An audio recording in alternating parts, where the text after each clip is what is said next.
କାରକ ବାକ୍ୟରେ କ୍ରିୟାପଦ ସହିତ ଯେଉଁ ପଦର ସମ୍ବନ୍ଧ ଥାଏ ତାହାକୁ କାରକ କହନ୍ତି। କ୍ରିୟାପଦ ସହିତ ବାକ୍ୟସ୍ଥ ପଦମାନଙ୍କ 6 ପ୍ରକାର ସମ୍ବନ୍ଧ ଥାଏ। ତେଣୁ କାରକ 6 ପ୍ରକାର ଯଥା କର୍ତ୍ତା, କର୍ମ, କରଣ, ସମ୍ପ୍ରଦାନ, ଅପାଦାନ, ଅଧିକରଣ। କାରକ। କର୍ତ୍ତା କାରକ ଯେ କ୍ରିୟା ସମ୍ପାଦନ କରେ ବା କରାଏ ତାହାର କର୍ତ୍ତା କାରକ ହୁଏ।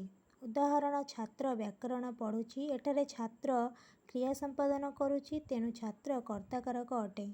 କର୍ତ୍ତା କାରକ ପ୍ରକାର।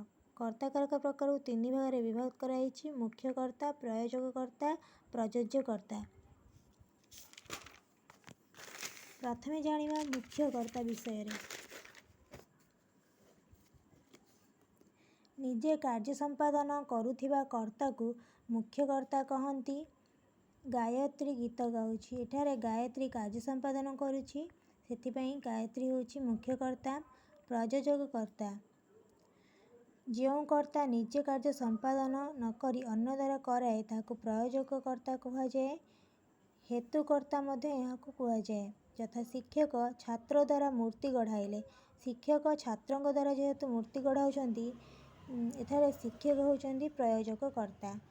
ପ୍ରଯୋଜ୍ୟ କର୍ତ୍ତା। ପ୍ରଯୋଜ୍ୟ କର୍ତ୍ତା ଯାହାଦ୍ୱାରା କାର୍ଯ୍ୟ ସମ୍ପାଦନ କରେ ସେ ପ୍ରଯୋଜ୍ୟ କର୍ତ୍ତା। ଯଥା ମା ପୁଅକୁ ଭାତ ଖୁଆଇଲେ। ମା ପୁଅକୁ ଭାତ ଖୁଆଉଛନ୍ତି ଏଠାରେ ପୁଅ ହେଉଛି ପ୍ରଯୋଜ୍ୟ କର୍ତ୍ତା।